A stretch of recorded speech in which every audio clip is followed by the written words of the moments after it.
अगली शाम को मैं मिनी स्कर्ट टॉप पहनकर ड्रेसिंग टेबल के सामने आई तो मम्मी भी वहां पहुंच गई। मुझे मिनी स्कर्ट टॉप में देखते ही वो मुझ पर बिगड़ती हुई बोली, मिनी स्कर्ट टॉप पहनकर कहाँ जाने की तैयारी हो रही है? तुम्हें मैं बताना भूल गई मम्मी, माधुरी की बहन की आज शादी है, मैं वहीं जा रही हूँ। यह कहते कहते मैं मुस्कुरा पड़ी। शादी में जाना है तो कोई ढंग के कपड़े तो पहन लो। मम्मी ये कहते कहते गुस्सा हो गई। तो ये क्या कपड़ा बेढंगा है? तुम भी मम्मी हद करती हो, मैं तो इसे ही पहन कर जाऊंगी, मैंने झिड़कते हुए जवाब दिया। ना जाने तुम्हें कब समझ आएगी, तुम्हारे इतने मोटे मोटे जांग मिनी स्कर्ट से झांक रहे हैं, कोई देखेगा तो क्या सोचेगा? क्या तुम अपनी टांगों का प्रदर्शन करने जा रही हो? मम्मी के ये कहते ही मेरा मूड खराब हो गया। मैं उन्हें आंखें दिखाते हुए बोली, कोई देखेगा तो अपनी आंखों से ही ना, मुझे लूट या खा तो नहीं लेगा। मैं सच बोल दूं तो मैं ये कहते कहते अचानक ही चुप हो गई। देखा मम्मी का चेहरा सफेद पड़ गया था। उनके चेहरे पर फैला गुस्सा सिमट कर गायब हो गया था। वो नरम पड़ते हुए बोली, तुम तो बेवजह ही नाराज हो गई बेटी। मम्मी एकदम से ही बदल गई। मैं चुपचाप दरवाजे से बाहर हो गई। रास्ते भर मैं यही सोचती रही, इंसान की कमजोरी जब उजागर हो जाती है तो वो कितना निर्बल पड़ जाता है, अपनी संतान से भी हर पल दबकर रहने लगता है। मम्मी की स्थिति कुछ ऐसी ही है। मम्मी की ही क्यों, जिनके भी भेद खुल जाते हैं उनकी स्थिति ऐसी ही हो जाती है, वे दब्बू और कमजोर बन जाते हैं। तभी माधुरी का घर आ गया। दरवाजे पर ही देवगन खड़ा था। मैं सहम कर खड़ी हो गई। देवगन के छेड़ने छाड़ने की आदत से मैं काफी डर गई थी। इतने में ही वो हंसकर बोला, आज तुम्हें नहीं छोड़ूंगा। वो भला क्यों? तुम इतने शरीफ कब से बन गए? मैं ये कहती हुई दरवाजे में आई तो बिजली की रोशनी में मेरा ही नहीं, उसका भी चेहरा दमक उठा। देवगन मेरे हाथों को सहलाते हुए बोला, तुम्हें छेड़कर मुझे कुछ खोना है क्या? मैं अचानक ही मुस्कुरा पड़ी। मर्दानी बाहों के स्पर्श का लाजवाब स्वाद तो मैं कब का चख चुकी थी। देवगन के हाथों का स्पर्श पाते ही मैं भीतर ही भीतर सिहर उठी। देवगन को शायद मेरी मन की स्थिति का अनुमान नहीं था। तभी माधुरी कुछ दूर खड़ी नजर आई। मैं उससे अपना हाथ छुड़ाकर वहां चली गई जहां माधुरी खड़ी थी। मुझे देखते ही माधुरी चहक पड़ी। मैंने तो सोचा था कि तू आएगी ही नहीं। इसी बीच उसकी माँ ने उसको आवाज देकर अपने पास बुला लिया। मैं वहां से सीधे ड्राइंग रूम में आ गई। फिर अचानक ही मेरे दिमाग में आया कि क्यों ना मैं अपने नाखून पॉलिश कर लूं। सामने ही ड्रेसिंग टेबल पर नाखून पॉलिश की शीशी रखी हुई थी। मैं ड्रेसिंग टेबल की ओर बढ़ गई। तभी मेरी एक हल्की सी चीख निकल गई। ना जाने देवगन वहां अचानक कहां से प्रकट हो गया। वो मेरी चीख सुनकर काफी घबराया हुआ था। जब बात उसकी समझ में नहीं आई तो वो बोला, क्या हुआ? मेरे पाँव में शीशे का टुकड़ा चुभ गया था। देखते ही देखते खून से मेरा पाँव लथपथ हो गया। देवगन गुस्से में बड़बड़ाया, ये माधुरी की बच्ची पागल हो गई है, कांच का गिलास भी तोड़ गई और यूं ही छोड़ भी गई।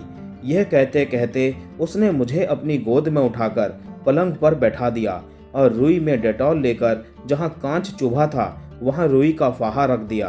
कांच मामूली ही चुभा था। मैं सोचने लगी, क्या देवगन मुझे उतनी ही खुशी दे सकता है जितना उस युवक ने उस रात दिया था? वैसे देवगन मुझ पर मुग्ध तो है।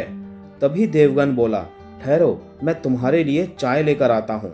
वो हवा की तरह गया और एक कप चाय लेकर आ गया। मैं बरबस ही हंस पड़ी। तुम्हारी चाय कहाँ है? यहीं कहीं है, तुम पहले आधी चाय पी तो लो।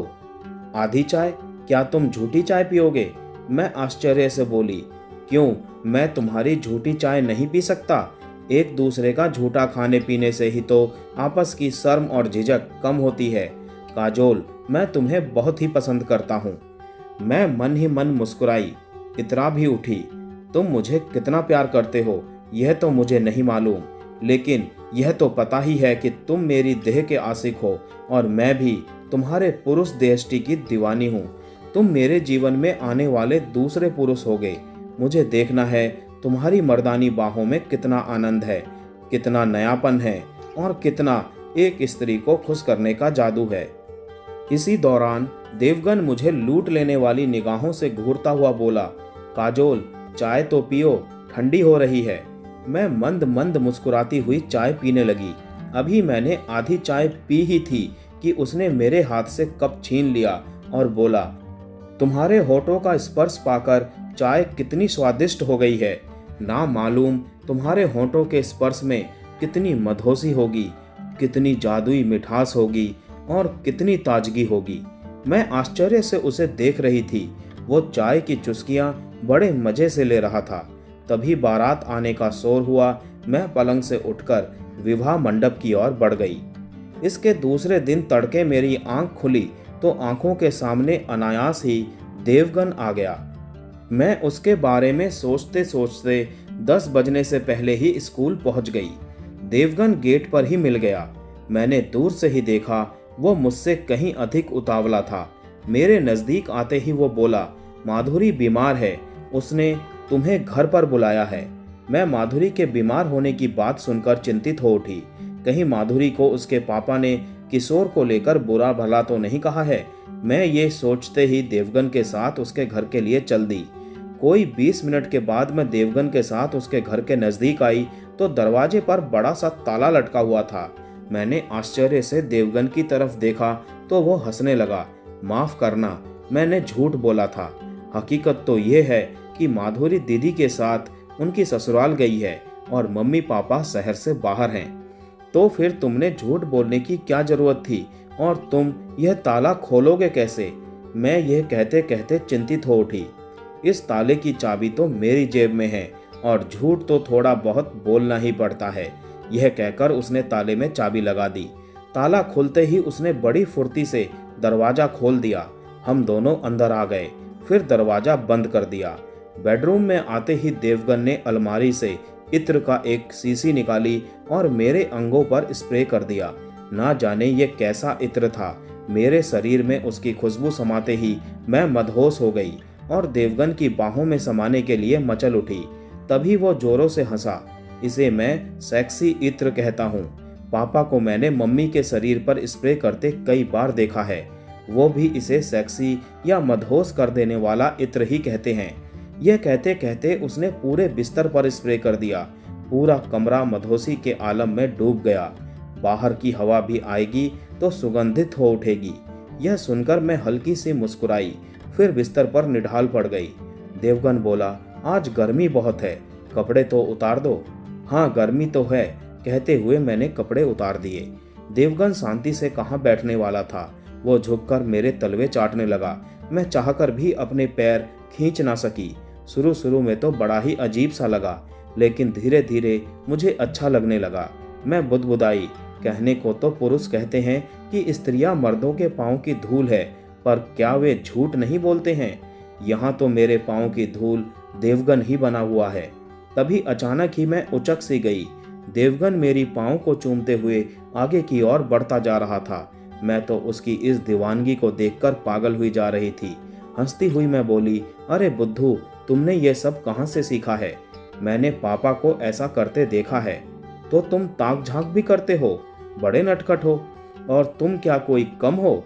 यह कहते कहते वो मेरे वक्सों पर जीभ गोल गोल घुमाने लगा। मैं एक अजीब सी पीड़ा से सत्कार उठी और उछलकर उसे अपनी बाहों में भींच लिया। वास्तव में ही तुम इस कला के पारखी हो, काफी मर्मज्ञ हो। मैं ये कहते कहते उसकी रोएदार छाती को होठों से सहलाने लगी। अब उछलने की बारी उसकी थी। वो जोर से मुझ पर उछला और मेरी छाती को दांतों में लेकर गुदगुदाने लगा। मैंने एक सितकार ली और प्यार की गहराइयों में डूबने उतरने लगी। हम दोनों को ही कोई होश नहीं था। हम इतने आक्रामक हो गए थे कि मधुर स्पर्श ने नोच खरोच का रूप ले लिया था। इस घात प्रतिघात में भी एक आनंद था। मेरे संपूर्ण बदन में फैली पड़ी गुदगुदी को नोच खरोच की क्रियाएं काबू में रखी हुई थी। तभी देवगन अचानक शांत पड़ गया और मैं तो पहले से ही निढाल पड़ गई थी। आगे की कहानी के लिए दोस्तों इसका छठा पार्ट जल्दी से देख डालिए।